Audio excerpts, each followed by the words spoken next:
Pembekuan berita sumpah acara advokat terhadap Rasman Arif Nasution dan Firdaus Owiwobo masih terus jadi polemik yang diperdebatkan.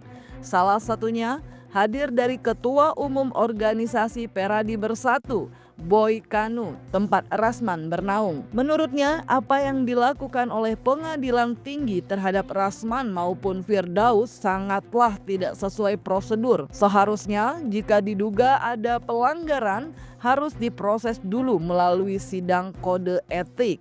Apalagi Rasman saat kericuhan di Pengadilan Negeri Jakarta Utara statusnya bukan sebagai advokat, melainkan terdakwa. Saya kira ini bagi Mahkamah Agung ini suatu prestasi karena responnya begitu cepat.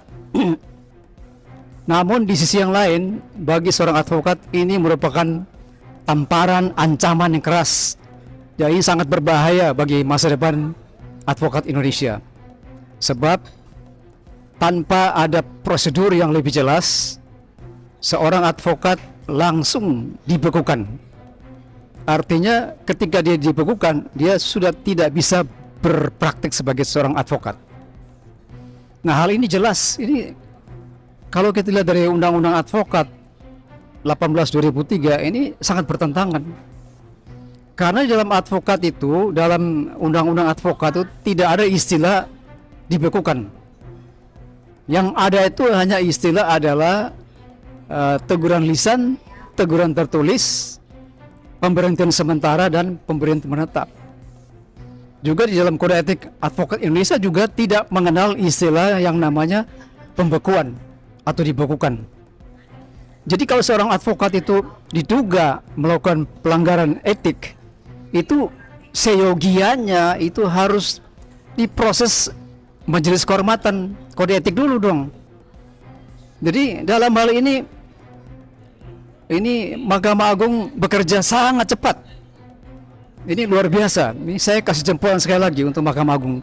Kalau cara kerja seperti ini, hukum Indonesia atau Mahkamah Agung sebagai tempat terakhir orang mencari keadilan bisa tepat waktu. Semua orang bisa cepat waktu untuk diselesaikan kasusnya di Mahkamah Agung. Ya, kalau menurut saya ini sudah berlebihan. Kenapa berlebihan? Memang kalau kita lihat itu kan ada dugaan Bang Rasman melakukan satu perbuatan yang tidak pantas. Kita sama-sama lihat. Cuma jangan lupa bahwa posisi Bang Rasman pada saat melakukan perbuatan tersebut bukan sebagai advokat. Dia sebagai terdakwa yang seharusnya kalau kita mau mengkritisi, kita mau menghukum dia, hukumlah sesuai dengan sebagai terdakwa, bukan sebagai seorang advokat. Nah, itu persoalannya sini. Ini jadi harus jelas ini. Secara tegas, Boy Kanu menuding adanya penyalahgunaan wewenang oleh lembaga hukum negara. Apalagi tidak ada kejelasan terkait sampai kapan pembekuan sumpah advokat Rasman dan Firdaus diberlakukan. Dengan dugaan terjadi berbagai hal yang tidak sepatutnya, Boy Kanu bahkan meminta Rasman untuk melakukan perlawanan dengan melaporkan Mahkamah Agung hingga menggugat Pengadilan Tinggi yang mencabut sumpahnya dan Firdaus. Nah, ini kelemahannya saya bilang. Kalau kita ngambil keputusan terburu-buru, begini kelemahannya. MA mengeluarkan putusan untuk membekukan. Pertanyaan saya adalah membekukan sampai kapan? Pembekuannya harus jelas dong. Jangan kita bikin putusan yang multitafsir, nggak bisa. Pembekuannya sampai kapan?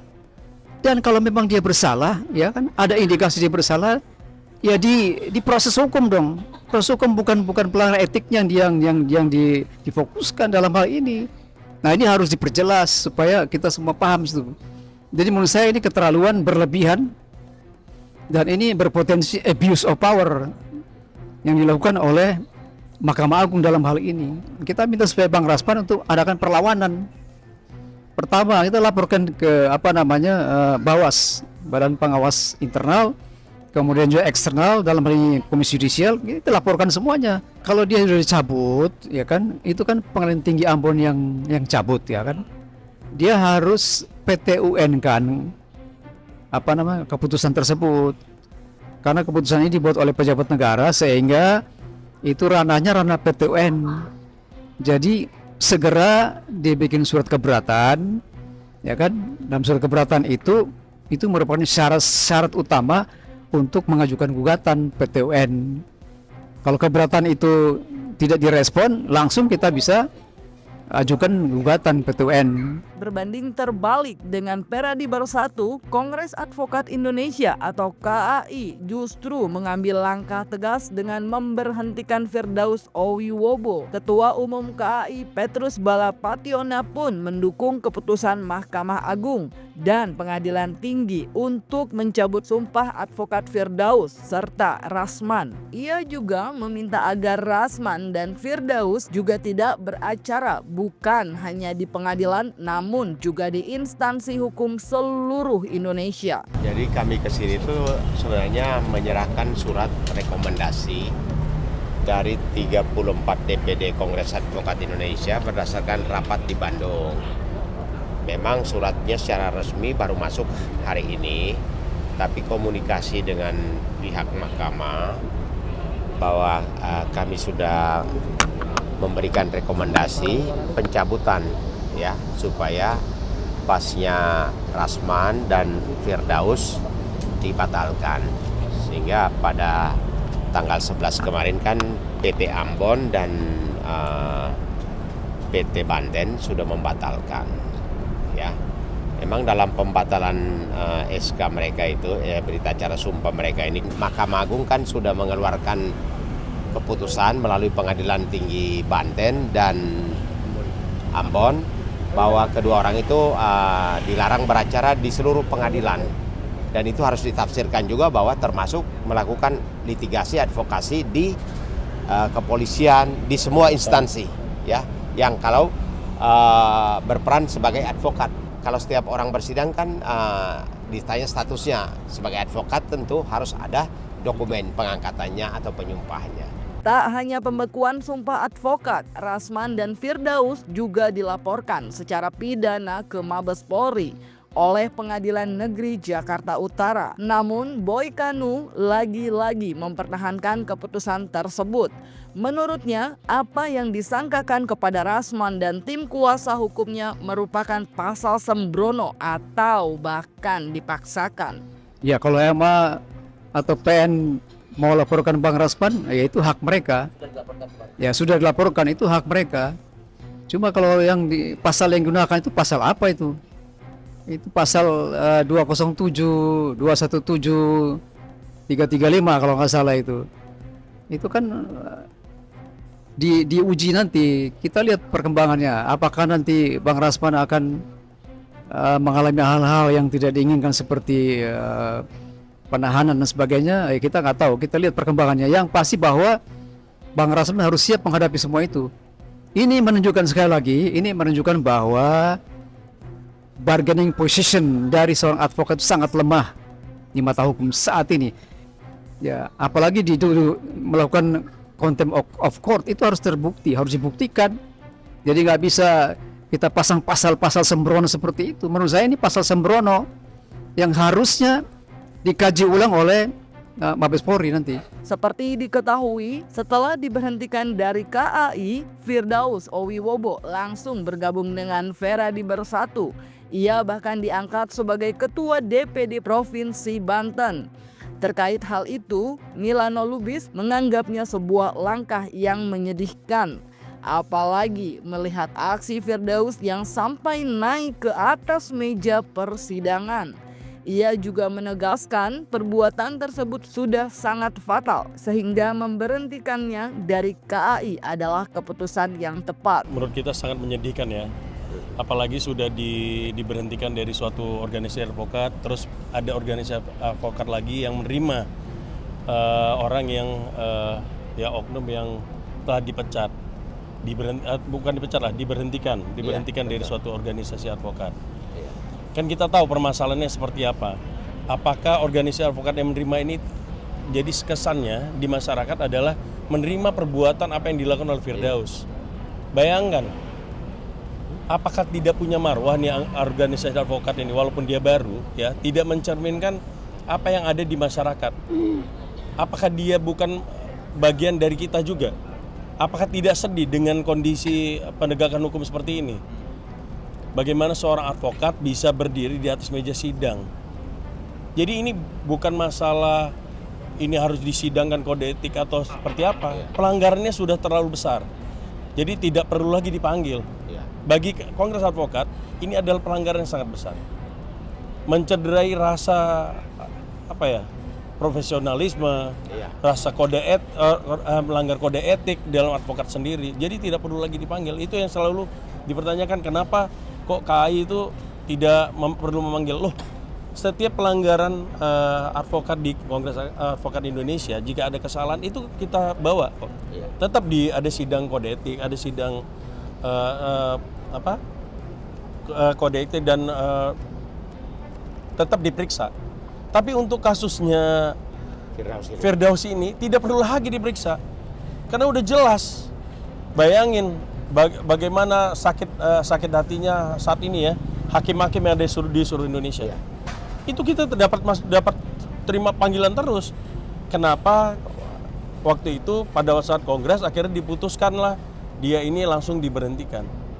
Karena memang sudah merusak tatanan dan merusak harga diri seorang advokat. Kita sendiri sebagai advokat malu atas perbuatan.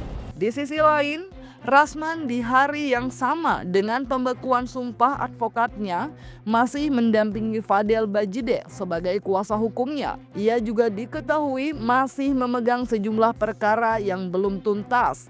Terkait hal itu, Boy Kanu mengaku sudah memberikan saran kepada Rasman untuk sementara mundur dan menyerahkan kasus yang masih berjalan kepada timnya. Kan ini istilahnya dibekukan. Kalau dibekukan itu kan berarti belum dicabut sebenarnya.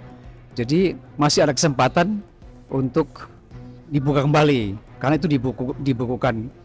Jadi kalau menurut saya upaya yang kita harus lakukan adalah saya bilang tadi kita laporkan ke Bawas, kemudian kita akan periksa secara etik. Sudah ingatkan bahwa sebaiknya memang Bang Rasman itu mengundurkan diri dari sebagai kuasa dari kasus-kasus yang ada. Kan Bang Rasman punya tim hukum, jadi sebaiknya Bang Rasman berikan kesempatan kepada asisten-asistennya atau kolega-koleganya atau asosiatnya untuk partnersnya untuk membantu penyelesaian. Nah kalau sudah begini ya mudah-mudahan bukan cuma Bang Rasman yang sebagai penerima kuasa, kan ada teman-teman yang lain.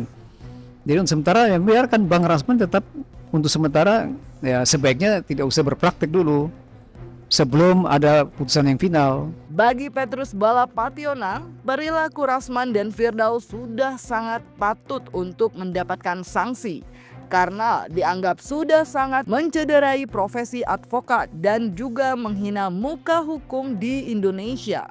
Ia bahkan meminta adanya pemeriksaan kembali terhadap dugaan ijazah palsu yang belakangan juga menjadi sorotan. Dalam pertimbangan surat kami dalam rekomendasi itu karena pertama, perilaku dia itu tidak sesuai dengan undang-undang.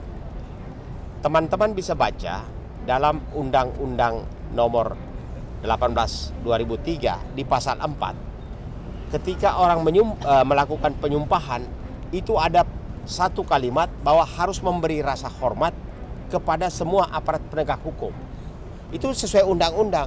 Jadi kalau seorang advokat bertindak bertentangan dengan perilaku advokat itu sendiri, tidak memberikan artinya hormat kepada semua instansi penegak hukum, apalagi itu di pengadilan, maka itu bukan ciri khas seorang advokat. Ciri khas advokat itu berbeda pendapat, berdebat, dan boleh menyampaikan dengan cara yang benar atau santun. Atau kalau misalnya tidak puas, ada saluran-saluran yang bisa dilakukan. Gitu. Jadi ada mekanismenya untuk menyampaikan keberatan, protes atau apapun. Khusus seperti Rasman itu kan kita juga meminta supaya laporan-laporan kita di kepolisian mengenai syarat dia menjadi advokat itu kan antara lain KTP, ijazah harus diperiksa kembali. Ini kan sudah meresahkan ya. Pertama meresahkan masyarakat akan menilai negatif bahwa itulah profesi advokat, apakah seperti itu. Kedua, semua DPD di Kongres Advokat Indonesia merasa terganggu bahwa dengan satu orang ini sudah sangat merugikan.